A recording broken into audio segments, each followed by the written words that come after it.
Hello, my name is Dr. Sohan Bassi, and I'm the Director of Infection Control at Casa Colina Hospital. I appreciate this opportunity to talk to you about the COVID 19 vaccine and answer some basic questions that people have had. This is a new vaccine, and I can understand people being curious about its efficacy and its side effects, and there are all kinds of rumors out there. So we'll try to dispel some of those. First of all, as you know, thousands of healthcare personnel have become ill during this epidemic, and thousands have died. So we are first in line for the vaccination process. There's a high risk of exposure, and we can transmit the infection between patients. So it's real important that healthcare workers be vaccinated, and the CDC has decided that we are the number one priority when the vaccination process does start. Now, as with the influenza vaccine, people have concerns. Some people think you get the flu when you get the influenza vaccine, and that's not true. Similarly, none of the COVID vaccines that are either already out or will be out shortly can cause the COVID 19 infection. You do experience some side effects after vaccination, and we'll discuss those some more. But fever is a common one, and just because you get fever does not mean you're getting the COVID 19. Remember, it takes at least 2 weeks after vaccination to build up immunity against the COVID. And if during that time you became exposed to COVID, you could pick up COVID in spite of having received the vaccine. And that's one of the concerns we have, and people need to keep using their PPE during and after they get the vaccine. Now, there's a new technology called mRNA vaccines, and that's what's been used to make both the Pfizer vaccine that we'll be giving to our employees, as well as other vaccines that are coming down the pike. mRNA vaccines basically take some genetic material from the COVID 19 virus, and they teach our cells to make a certain part of the virus called the spike protein. Once our cells start to build the spike protein, the mRNA that was the original messenger gets destroyed. And the your own immune system will start to make antibodies against the S protein, and that's how you're protected from infection. The other concept here is the mRNA cannot and will not affect your DNA. So there is no danger as far as genetic changes or fertility changes, which is some of the rumors that I saw on the internet. You will get side effects, especially after the second dose.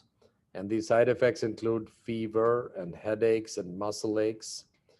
However, in the large number of people that were studied, over 40,000 people with the Pfizer study and over 30,000 people with the Moderna study, there were no significant safety concerns. All the side effects were reviewed by the FDA and by other accreditation bodies, and the vaccines have been deemed to be safe. And that's an important concept that everyone needs to appreciate. We've had ongoing manufacturing of these vaccines while the clinical trials were still in progress. Therefore, we've been able to fast track everything. And just because we have the vaccine right away does not mean that there were any shortcuts taken in assessing the vaccine, in assessing its safety or efficacy. And I would like to reiterate that fact. It's a very safe vaccine. Now, in the phase 3 clinical trial with the Pfizer vaccine, which is what we're going to give to employees at Casa Colina, there were 43,000 people that were studied. And they were a diverse group of people. And what they found was that After 1 month of getting the vaccine was 95% effective. Now, to put this in context, when you have the flu shot is often 60% effective during a good year. And in some years, it's even less than that. But this vaccine was 95% effective, which is a great number. Now, if you look at the types of patients that were given the vaccine, they're just like you and me. Half the patients, 51% were male, 49% were females. The age group was from 16 years to over 75 years of age. We had white, race, Asians, African Americans, Pacific Islanders, American Indians, as you can see in the slides. And by ethnicity, 26% were Hispanic. So we had a wide variation and a very representative group of people that were included in these trials. We have to talk about the safety of these vaccines again, because no standards were compromised in the production and release of these vaccines. The FDA carefully reviewed all safety data from these clinical trials, and they will continue to monitor for vaccine safety. I have full confidence in the safety of these vaccines. So there are some common questions that people have. One is, I've already had the COVID-19. Why do I need the vaccine? Well, the answer is you do need the vaccine because you can get reinfection. There are many cases of documented reinfections, and particularly after about 3 months of getting the original infection, your antibody titers fall to very low levels and you can get reinfected. And there have been cases of the reinfections being more severe than the original infection sometimes. So we do want people to get the vaccine even if they've had the COVID-19. The other myth is, I don't need the vaccine. I'm just going to hunker down and wait till this pandemic is gone. Well, unfortunately, it could be years before the pandemic is gone. We expect less and less cases as time goes on, but it's not going to be zero cases for quite a while. And if you're vaccinated, it protects you, but it also protects your family, your friends. It helps you get assimilated in life. You can go out to restaurants and concerts again. You can travel. They also have some extraordinary rumors that I was reading about on the internet, like there are microchips that they put in your body, tracking devices, the vaccines will make you infertile. There is absolutely zero evidence of all of these, and these are just conspiracy theories, which are entertaining, but I would not spend any more time on those. Now, the active ingredient of this vaccine is the RNA, the messenger RNA of the virus, and it's enclosed by some lipids. Lipids are things like cholesterol and other fatty stuff. And then they've used some salts and sucrose also to make the vaccine.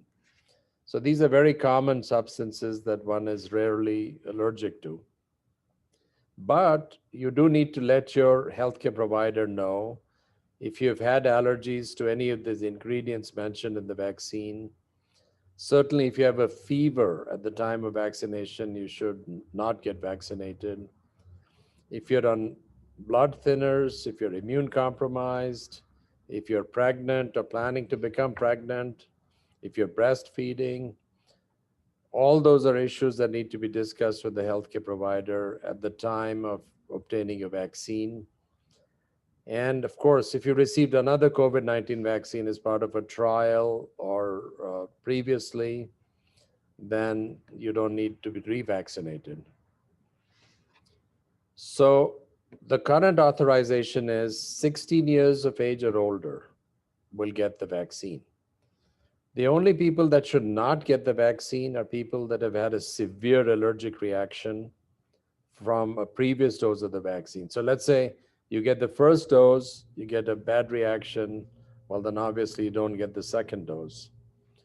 or if you have allergies to any of the ingredients of the vaccine, which is extremely rare, or if you are currently ill with what we think is the COVID, so you don't get it during the acute infection, you have to wait till you're over it, and then you can get the vaccine. And then after you get the vaccine, what do you expect? You expect some muscle aches, headaches, fatigue, and usually this lasts for 1 to 2 days. Now, at the hospital, we're going to stagger employees. So not everybody from one department gets vaccinated the same day, just so if there are side effects in a particular group, it gives them 24 hours to recuperate. This is normal. If you start to see a little fever, muscle aches, headaches, that means your immune response is responding to the vaccine, and that's a good thing. So if there are other questions, I'd be happy to answer those. You can send them to your managers and they'll pass it on to me, and we can do another webinar. But the bottom line is this vaccine is essential for healthcare workers. It's a safe vaccine. It's very effective. And anybody who qualifies for it, in terms of my previous slides, should be getting the vaccine. Thank you all for keeping Casa Colina patients and employees safe. Thank you.